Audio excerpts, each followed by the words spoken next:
Hey guys, so I want to come on here and talk about a couple of things, a couple of stories actually on patreon.com that you have to actually support, financially to see.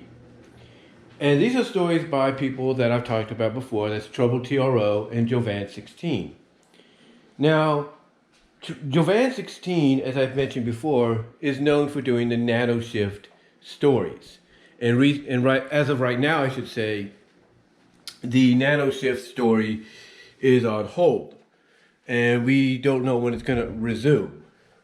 But what I can tell you, and I've mentioned this before already, is that, you know, it seems that when Jovian16 decided to go in a more dramatized direction for the story, and, kind of leave it on a cliffhanger, if you will, especially with its main character, I've noticed that some of the comments started to not appear as much, if at all. But in contrast, I noticed that the other stories that he would do, like Amanda and Nicole, his other ones, Side Effects, and such, that they would actually get some compliments right off the bat. They would get compliments right off the bat, no questions asked. The same with TroubleTRO. TroubleTRO has stories that have main female characters with similar abilities, that as soon as they get posted, they get comments right off the bat. So it seems to me, as I mentioned before, that, when you change the status quo to a story, even though that helps try to keep the story more intriguing and more invested in for the viewer, for the reader, and all that, it's not always the best idea. And I think, in my opinion, Jovian16 is realizing that right now. So I don't know what he's going to do next for Nano Shift. That's the one thing. We don't know what he's going to do next.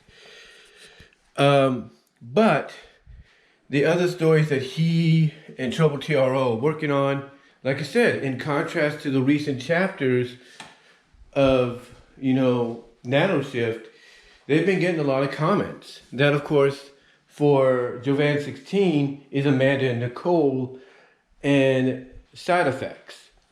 Now, Amanda and Nicole are basically it's one of his longer story arcs that he's been doing, but it focuses on a couple of best friends that are able to turn themselves into whatever female character or person or celebrity they can think of, even to the point that they could turn themselves into creatures of fantasy, female creatures of fantasy, just about. And now the last chapter has them in a position to where they're both basically taking on the same disguise of the same person, which might lead to a little bit of shenanigans or something like that down the line. Now, the other one that Jovian16 is working on, while he has Nano Shift on hold right now, is Side Effects. And Side Effects actually takes the main female lead and reverses it and puts it into the hands of a male. And by putting it into the hands of a male, it gives a male character the ability to shapeshift into whoever he wants to shapeshift into. And it's based around a story to where I think a guy gets experimented on or something by aliens or whatever the case may be. And because of, such experiments, he now has the ability to shapeshift into whoever he wants. And of course, with these kind of stories where the male character has shapeshifting abilities, he wants to turn into a female character, and he does. He turns into a variety of female personas that he, can think of or that come to his mind or whatnot. And both stories are kind of interesting. They're getting to certain intriguing points to where you're wondering, what mischief can these characters get into next? Or what shenanigans, like with Amanda and Nicole, can these characters get into next? It's really interesting. It really gets you invested. And in contrast to Nano Shift, like I said, there's more comments that come onto those stories than the recent Nano Shift stories have been getting. Now, as far as TroubleTRO goes, as far as TroubleTRO goes, I was just trying to check the time there. That's why I spun around there.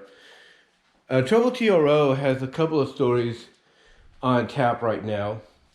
One of them is called Pink Benefits, and we're getting to a part of the story where both main female characters who have the shape-shifting abilities, Betty and Emily, have both discovered, or at least I think it's Betty now, have discovered that they can go and liquefy. They can become like slime girls, if you will.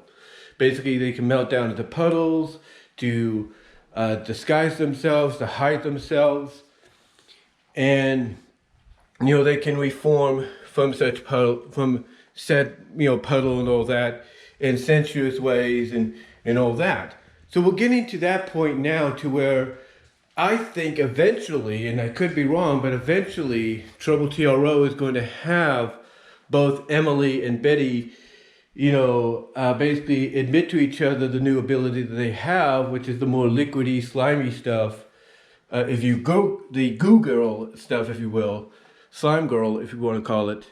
And I think eventually what he's going to have happen, and I could be wrong, like I said, is he's going to have both of them, you know, fuse with each other. Like they're going to get intimate, maybe like they've done in a previous chapter. And that through that intimacy, mostly through the power of gooness and all that, they're going to end up fusing into one. And it will probably come as a surprise to them, but they'll both enjoy it. Again, it's just mere speculation on my part, but I think that's what we're heading towards. The other story he's actually co-writing or co-collaborating on with Mr. Internet Man of Mystic Makeover fame on DeviantArt. And here you have Mr. Internet Man's character of Demonica, mostly in her Monica form, and TroubleTRO's character of Agent Pink having very intimate relations and moments, kind of like an epilogue to the recent story they collabed with together called Bedlam's Revenge. This is called Bedlam's Revenge 2, and it's more, like I say, of an epilogue where they're both kind of getting intimate with each other, and they do this by basically shape-shifting into different characters from cartoons, movies, comics, video games. But now it looks like we're going to get more into the, I guess you could say, the slimy, gooey aspect of the story very soon, just based off what the recent one was. And overall, all of these stories from both artists are, you know, very good, are very, very good. And like I said, in contrast earlier, basically they're getting more comments than the Nano Shift did when it started to go in a more dramatic direction. Now I say that with all due respect, because I know Jovian16 wants to make things more interesting and intriguing, you know, for the character. But I think it's always best not to really change things too much. More or less you deter, you know, your audience from enjoying what you want to bring to the table. But I just want to come out here and recommend those stories, to check them out on Patreon if you want to help support those two financially. Let me know what your thoughts are overall, and I will talk to you all later.